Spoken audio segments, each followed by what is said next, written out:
प्रिय पाठकों, पिछली श्रृंखला में हमने देखा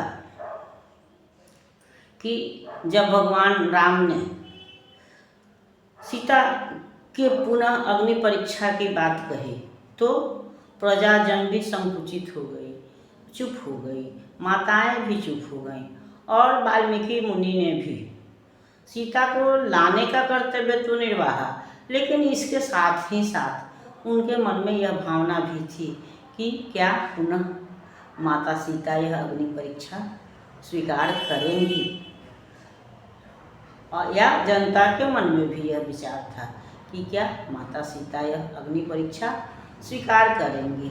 इसलिए धीरे धीरे सोचते हुए, और हम यह जानते हैं कि जब हम सोचते हैं तो हमारे कदम जो हैं वह धीमे धीमे बढ़ते हैं, शिथिल होते हैं, हम जल्दी नहीं कर पाते।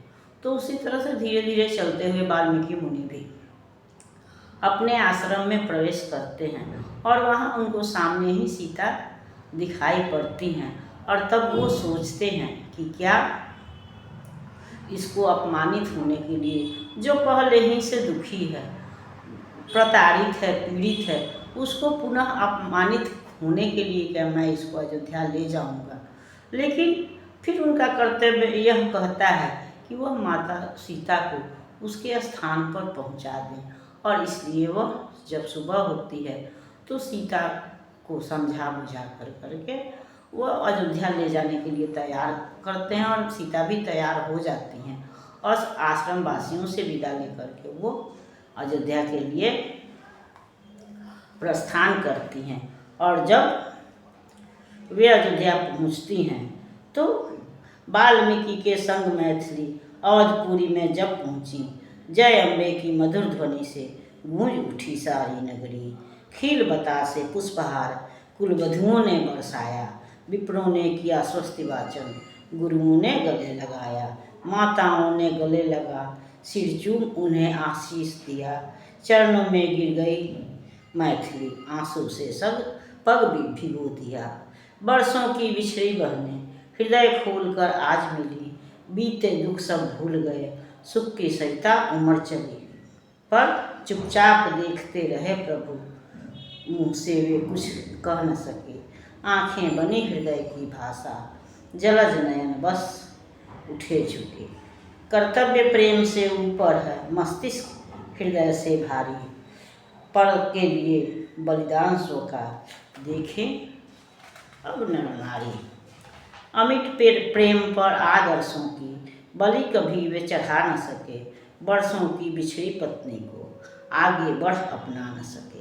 मन के कोमल भाव दबाकर कटु वचन वे बोल पड़े, पहले दे ये अग्नि परीक्षा फिर ये गृह प्रवेश करें। मुझको है विश्वास मगर जन का विश्वास जरूरी है, संदेह समन्वित करने के हित यह अग्नि परीक्षा जरूरी है। पिघले शीशे सा अग्नि प्रवेश जब परा सिया के कानों में, धधक उठी ज्वाला अपमान की, तन भीग गया पसीने में।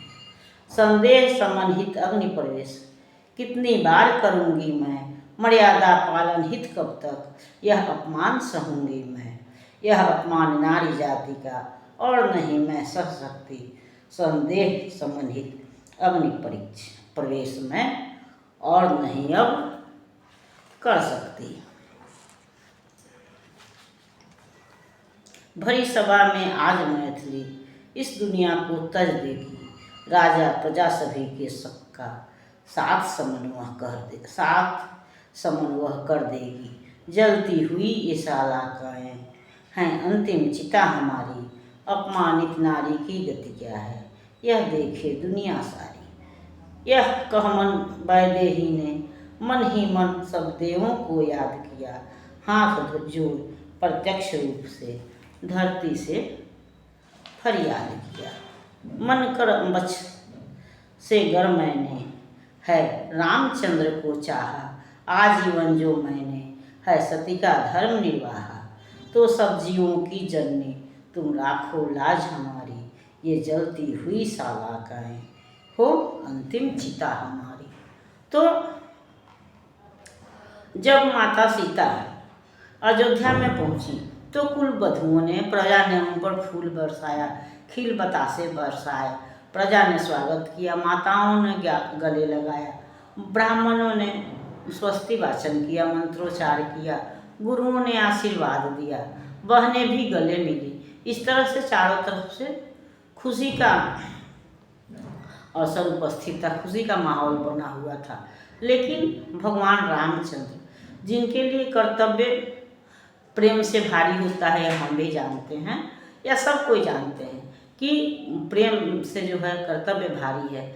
यही कारण है कि जो सैनिक कल की शादी हुई रहती है वो भी अपने पत्नी को छोड़ करके या फिर माता पिता भाई बहन सबके प्यार को भुला करके वो देश पर मर मिटने के लिए तैयार हो जाते हैं।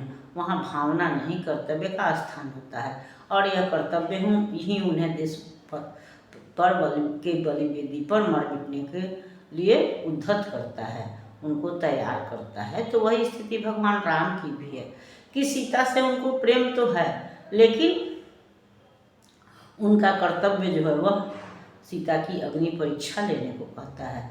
उस समय की तत्कालीन परंपरा के अनुसार कि औरतों को अपनी पवित्रता सिद्ध करने के लिए परीक्षा देनी पड़ती थी या उसका पवित्रता का प्रमाण देना पड़ता था।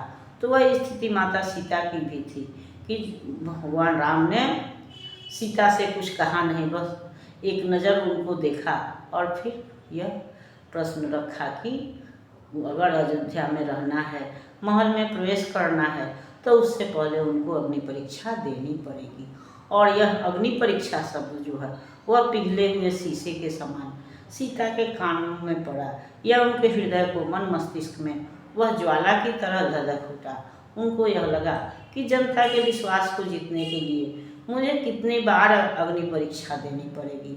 और दूसरी बात यह भी होती है कि जब कोई बड़ा या देश का नायक है, समाज का नायक है, समाज का जो प्रतिष्ठित व्यक्ति है, अगर वह जो भी करता है चाहे वह गलत हो या सही हो, तो वही परंपरा बन जाती है। तो माता सीता के मन में यह भी विचार आ रहा है कि अगर मैं यह ऐसा करती हूँ तो यह नारी जाति के लिए भी उस न केवल मेरा अपमान है बल्कि समस्त नारी जाति का अपमान हो रहा है और साथ ही यह एक परंपरा भी बन जाएगी। तो इसलिए मैं अब अग्नि परीक्षा नहीं दूंगी, बार बार यह परीक्षा या यह अपमान मैं नहीं सहूँगी।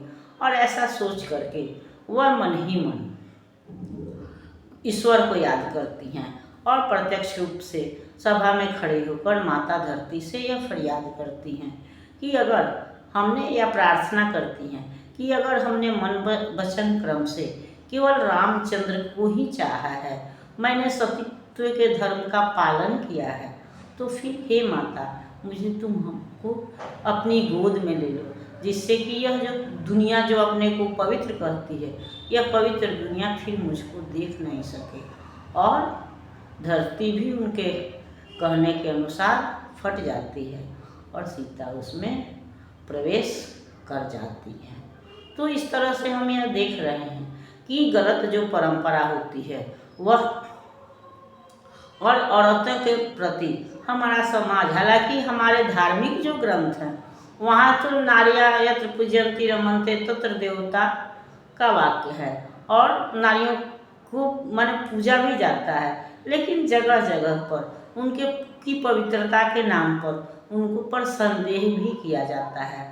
और यही संदेह था जिसने कि माता अहिल्या को वर्षों पत्थर के रूप में रहने पर विवश किया था और वही संदेह सीता के लिए भी निष्कासन का कारण बना या बार बार उन्हें अग्नि परीक्षा देनी पड़ रही है।